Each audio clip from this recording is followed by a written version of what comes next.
This is Quality Over Quantity. I'm host Samuel Monte Young-Bey, and this is a series entitled Treaties with the United States and Morocco and/or the Moors. And the treaty that we're going over today is the Treaty of Ghent, or Peace and Amity. This treaty is pretty wordy, but it's not a lot of articles in it. I think it's about 12. So we're just going to go ahead and get into it. This treaty is giving up a lot of gems. So after we do these readings, I am going to go through and try to do a little etymological study on these treaties specifically, and then do another video on that, taking it more in depth, you know what I mean? So, but as I say always, etymology, dictionaries, read with dictionaries. You can Google these treaties. This one specifically is Googleable, and I Googled it and downloaded it, printed it, and now I have it in a trapper keeper or binder so that I can read it anytime, you know what I mean? A lot of my files, a lot of the things that I have downloaded off the internet, they are on a PDF file. A lot of this information is readily and easily accessible. This is the age of information, so my people are destroyed for lack of knowledge. Not because it wasn't available, but because you rejected it. I have rejected you. You feel me? So let's get into it. Peace and Amity, Treaty of Ghent. Treaty signed at Ghent, December 24th, 1814. Ratified by Great Britain, December 31st, 1814. Senate advice and consent to ratification, February 16, 1815. Ratified by the President of the United States, February 17, 1815. Ratifications exchanged at Washington, February 17, 1815. Entered into force February 17, 1814. Proclaimed by the President of the United States, February 18, 1815. And that's 8 Statute 218, Treaty Series 109. His Britannic Majesty and the United States of America, desirous of terminating the war which has unhappily subsisted between the two countries, and of restoring upon principles of perfect reciprocity, peace, friendship, and good understanding between them, have for the purpose appointed their respective plenipotentiaries, that is to say, His Britannic Majesty on his part has appointed the Right Honorable James Lord Gambier, late Admiral of the White, now Admiral of the Red Squadron of His Majesty's fleet, Henry Goulburn, Esquire, a member of the Imperial Parliament and Under Secretary of State, and William Anderson, Esquire, Doctor of Civil Law, and the President of the United States by and with the advice and consent of the Senate thereof, has appointed John Quincy Adams, James A. Bayard, Henry Clay, Jonathan Russell, and Albert Gallatin, citizens of the United States, who after a reciprocal communication of their respective full powers have agreed upon the following articles. Article the first. There shall be a firm and universal peace between His Britannic Majesty and the United States, and between their respective countries, territories, cities, towns, and people of every degree without exception of place or person. All hostilities, both by sea and land, shall cease as soon as this treaty shall have been ratified by both parties, as hereinafter mentioned. All territories, places, and possessions whatsoever taken by either party from the other during the war, or which may be taken after the signing of this treaty, excepting only the islands hereinafter mentioned, shall be restored without delay and without causing any destruction, or carrying away any of the artillery or other public property originally captured in the said forts or places, and which shall remain therein upon the exchange of the ratifications of this treaty, or any slaves or other property, and all archives, records, deeds, and papers either of public nature or belonging to private persons, which in the course of the war may have fallen into the hands of the officers of either party, shall be, as far as may be practicable, forthwith restored and delivered to the proper authorities and persons to whom they respectfully belong. Such of the islands in the Bay of Passamaquoddy as are claimed by both parties shall remain in the possession of the party in whose occupation they may be at the time of the exchange of the ratifications of this treaty until the decision respecting the title to the said islands shall have been made in conformity with the 4th article of this treaty. No disposition made by this treaty as to such possession of the islands and territories claimed by both parties shall in any manner whatever be construed to affect the right of either. Article the 2nd. Immediately after the ratification of this treaty by both parties, as hereinafter mentioned, orders shall be sent to the armies, squadrons, officers, subjects, and citizens of the two powers to cease from all hostilities and to prevent all causes of complaint which may arise on account of the prizes which may be taken at sea after the said ratification of this treaty. It is reciprocally agreed that all vessels and effects which may be taken after the space of 12 days from the said ratifications upon all parts of the coast of North America from the latitude of 23 degrees north to the latitude of 50 degrees north and as far eastward in the Atlantic Ocean as the 36th degree of west longitude from the meridian of Greenwich shall be restored on each side, that the time shall be 30 days in all other parts of the Atlantic north of the equinoctial line or equator, and the same time of the British and Irish channels, for the Gulf of Mexico and all parts of the West Indies, 40 days for the North Seas of the Baltic and for all parts of the Mediterranean, 60 days for the Atlantic Ocean south of the equator as far as the latitude of the Cape of Good Hope, 90 days for every other part of the world south of the equator, and 120 days for all other parts of the world without exception. I'm young, I'm handsome, I'm fast, I'm pretty, and can't possibly be beat. Black God, you some shit, I know it. And riches attracted like beetles and flies. We moving in aqua patterns, never going in straight lines, never giving in to limitations, never stopping till they reaching their final destination. Article the 3rd. All prisoners of war taken on either side as well by land as by sea shall be restored as soon as practicable after the ratifications of this treaty, as hereinafter mentioned, on their paying the debts which they may have contracted during their captivity. The two contracting parties respectfully engage to discharge in specie the advances which may have been made by the other for the substance and maintenance of such prisoners. Article the 4th. Whereas it was stipulated by the 2nd article in the Treaty of Peace of 1783 between His Britannic Majesty and the United States of America that the boundary of the United States should comprehend all islands within 20 leagues of any part of the shores of the United States, and lying between lines to be drawn due east from the points where the aforesaid boundaries between Nova Scotia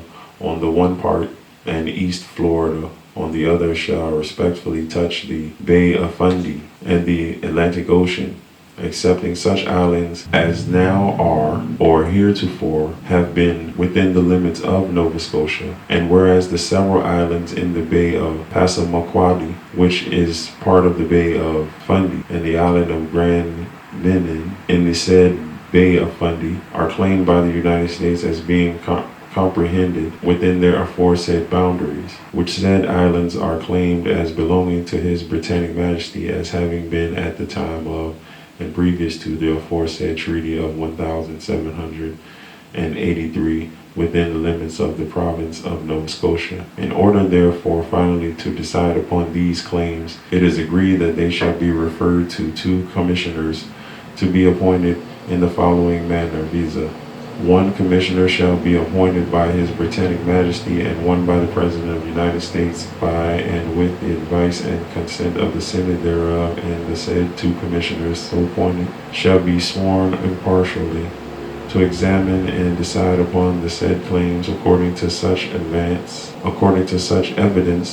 as shall be laid before them on the part of His Britannic Majesty and of the United States respectfully. The said commissioners shall meet at St. Andrews in the province of New Brunswick, and shall have power to adjourn to such other place or places as they shall think fit. The said commissioners shall by a declaration or report under their hands and seals decide to which of the two contracting parties the several islands aforesaid do respectfully belong, in conformity with the true intent of the said Treaty of Peace of 1783, And if the said commissioners shall agree in their decisions, both parties shall consider such decisions as final and conclusive. It is therefore agreed that in the event of the two commissioners differing upon all or any of the matters so referred to them, or in the event of both or either of the said commissioners refusing or declining or willfully omitting to act as such, they shall make jointly or separately a report or reports as well to the government of His Britannic Majesty as to that of the United States, stating in detail the point in which they differ and the grounds on which their respective opinions have been formed, or the grounds upon which they or either of them have so refused, declined, or omitted to act. And His Britannic Majesty and the government of the United States hereby agree to refer the report or reports of the said commissioners to some friendly sovereign or state to be then named for that purpose, and who shall be requested to decide on the differences which may be stated in the said report or reports, or upon the report of one commissioner, together with the grounds upon which the other commissioner shall have refused, declined, or omitted to act as the case may be. And if the commissioner so refusing, declining, or omitting to act shall also willfully omit to state the grounds upon which he has so done, in such manner that the said statement may be referred to such friendly sovereign or state, together with the report of such other commissioner, then such sovereign or state shall decide ex parte upon the said report alone, and His Britannic Majesty and the government of the United States engage to consider the decision of such friendly sovereign or state to be final on all the matters so referred. Article the 5th. Whereas neither that point of the highlands lying due north from the source of the river St. Croix and designated in the former treaty of peace between the two powers as the northwest angle of Nova Scotia, nor the northwesternmost head of Connecticut River has yet been ascertained, and whereas that part of the boundary line between the dominions of the two parties which extended from the source of the river St. Croix is directly north to the above-mentioned northwest angle of Nova Scotia, thence along the said highlands which divide those rivers that empty themselves into the river St. Lawrence, from those which fall into the Atlantic Ocean, to the northwesternmost head of Connecticut River, thence down along the middle of the river to the 45th degree of north latitude, thence by a line due west on said latitude until it strikes the river Iroquois or Cataraqui, has not yet been surveyed. It is agreed that for these several purposes 2 commissioners shall be appointed, sworn and authorized to act exactly in the manner directed with respect to those mentioned in the next preceding article, until otherwise specified in the present article. The said commissioners shall meet at St. Andrews in the province of New Brunswick, and shall have power to adjourn to such other place and or places as they shall think fit. The said commissioners shall have power to ascertain and determine the points above mentioned in conformity with the provisions of the said Treaty of Peace of 1783, and shall cause the boundary aforesaid from the source of the river St. Croix to the river Iroquois or Cataraqui to be surveyed and marked according to the said provision. The said commissioners shall make a map of the said boundary and annex to it a declaration under their hands and seals, certifying it to be the true map of the said boundary, and particularizing the latitude and longitude of the northwest angle of Nova Scotia, of the northwesternmost head of Connecticut River, and of such other points of the said boundary as they may deem proper, and both parties agree to consider such map and declaration as finally and conclusively fixing the said boundary. And in the event of the said 2 commissioners differing, or both or either of them refusing, declining, or willfully omitting to act, such reports, declarations, or statements shall be made by them or either of them, and such reference to a friendly sovereign or state shall be made in all respect as in the latter part of the 4th article is contained, and in as full a manner as if the same was herein repeated. Article the 6th. Whereas by the former Treaty of Peace, that portion of the boundary of the United States from the point where the 45th degree of north latitude strikes the river Iroquois or Cataraqui to the Lake Superior was declared to be along the middle of said river into Lake Ontario, through the middle of the said lake until it strikes the communication by water between that lake and Lake Erie, thence along the middle of said communication into Lake Erie, through the middle of said lake until it arrives at the water communication into the Lake Huron, thence through the middle of said lake to the water communication between the lake and Lake Superior. And whereas doubts have arisen what was the middle of the said river, lakes, and water communications, and whether said islands lying in the same were within the dominions of His Britannic Majesty or of the United States, in order thereof finally to decide those doubts, they shall be referred to 2 commissioners to be appointed, sworn, and authorized to act exactly in the manner directed with respect to those mentioned in the next preceding article, unless otherwise specified in this present article. The said commissioners shall meet in the first instant at Albany in the state of New York, and shall have power to adjourn to such other place or places as they shall think fit. The said commissioners shall by a report or declaration under their hands and seals designate the boundary through the said river, lakes, and water communications, and decide to which of the 2 contracting parties the several islands lying within the said rivers, lakes, and water communications do respectfully belong, in conformity with the true intent of the said Treaty of 1783. And both parties agree to consider such designation and decision as final and conclusive. And in the event of the said 2 commissioners differing, or both or either of them refusing, declining, or willfully omitting to act, such reports, declarations, or statements shall be made by them or either of them, and such reference to a friendly sovereign or state shall be made in all respects as in the latter part of the 4th article is contained, and in as full a manner as if the same was herein repeated.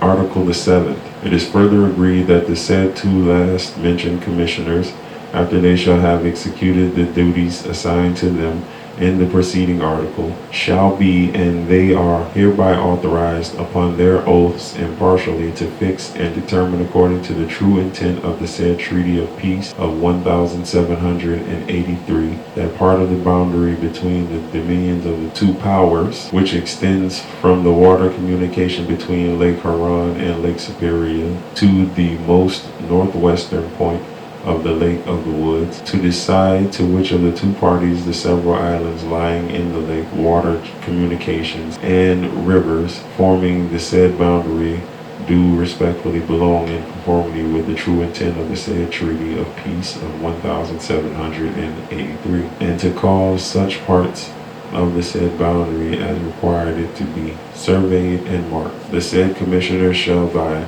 a report or declaration under their hands and seals designate the boundary aforesaid, state their decision on the points thus referred to them, and particularize the latitude and longitude of the most northwestern point of the Lake of the Woods, and of such other parts of the said boundary as they may deem proper. And both parties agree to consider such designation and decision as final and conclusive. And in the event of the said 2 commissioners differing, or both or either of them refusing, declining, or willfully omitting to act, such reports, declarations, or statements shall be made by them or either of them, and such reference to a friendly sovereign or state shall be made in all respects in the latter part of the 4th article, to contain and in as full a manner as if the same was herein repeated. Article the 8th. The several boards of the 2 commissioners mentioned in the 4 preceding articles shall respectfully have power to appoint a secretary and to employ such surveyors of other persons as they shall judge necessary. Duplicates of all their respective reports, declarations, statements, and decisions, and of their acts and of the journal of their proceedings shall be delivered by them to the agents of His Britannic Majesty and to the agents of the United States. Libra logic, I see the object of venue is to eschew the views of the little dudes following in your shoes, violating the path of the past that was love was paid for your little selfish ass. I'm young, I'm handsome, I'm fast, I'm pretty, and can't possibly be beat. Article the 9th. The United States of America engaged to put an end immediately after the ratification of the present treaty to hostilities with all the tribes or nations of Indians with whom they may be at war at the time of such ratification, and forthwith to restore to such tribes or nations respectfully all the possessions, rights, and privileges which they may have enjoyed or been entitled to in 1811 previous to such hostilities, provided always that such tribes or nations shall agree to desist from all hostilities against the United States of America, their citizens and subjects, upon the ratification of the present treaty being ratified to such tribes and or nations, and shall so desist accordingly. And His Britannic Majesty engages on his part to put an end immediately after the ratification of the present treaty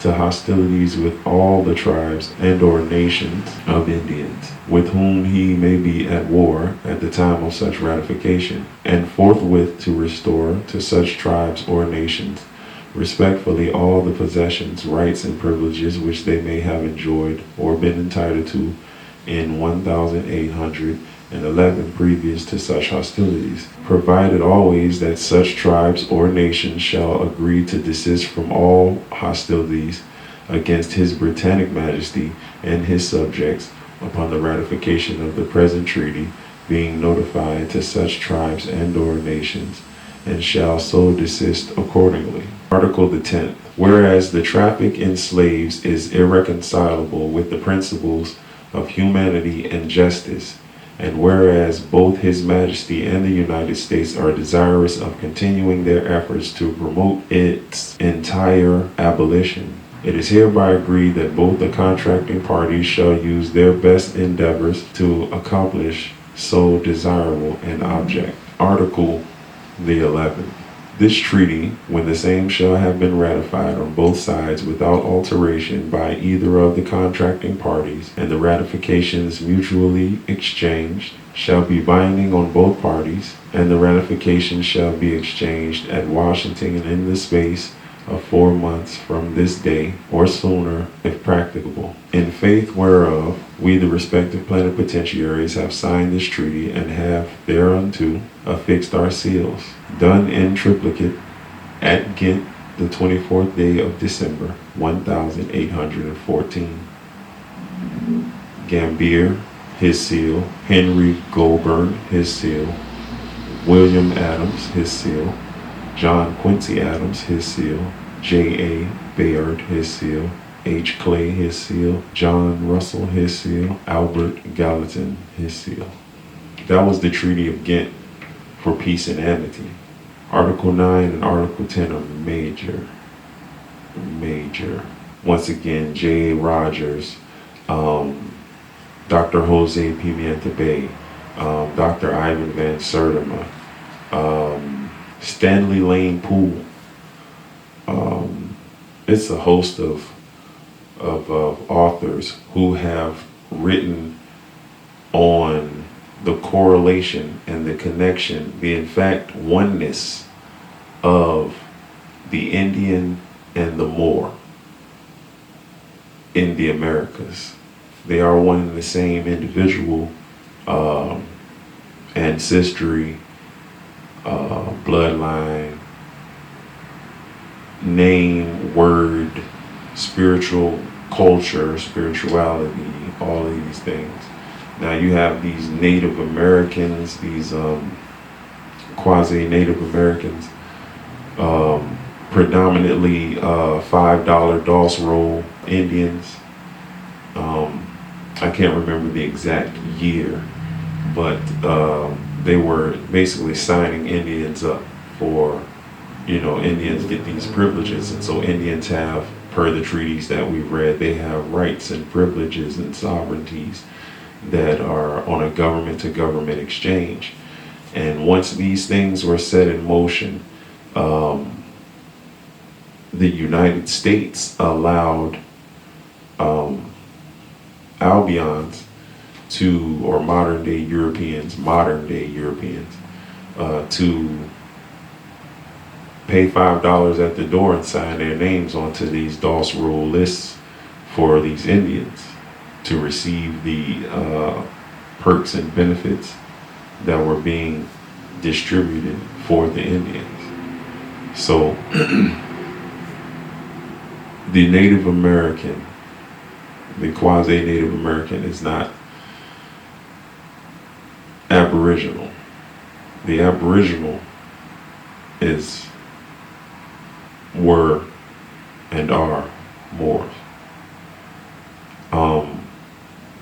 This treaty is really giving up some juice, and especially that part. I'm definitely gonna have to go in on those two parts right there, because Article the 10th was speaking on damn near a mandate by both parties, the United States of America and His Britannic Majesty, to the abolishment of slavery. This was in, this was in 1800s, 1814. Yet slavery still subsists, and it is not in its original form. Nobody's being, driven with a whip and, with the whip and lash. But there are still overseers. There are still slave catchers. There is still a enterprise. There's still an enterprise established off of the labor of the indigenous people, of the Aboriginal peoples, of the Americas, of the Moors. So slavery still exists in the Americas. In fact, anywhere where the United States is in cahoots, slavery is up and running, thriving, great and excellent with no qualms. What is it? The 13th Amendment? The 13th Amendment classifies you as a slave after being convicted of a crime.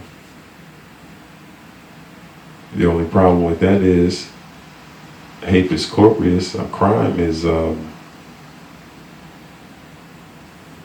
crime has a physical victim. So who's pressing charges? I need to see this person. Did I do them bodily harm? Did I kill them? Did I hurt them? Or their wares and their families? Or their wares and their person? All those, be they persons or things that are in connection with this individual. Did I cause any harm, or did I bring any hurt or pain to these people? No. Therefore, there is no crime. But that is neither here nor there.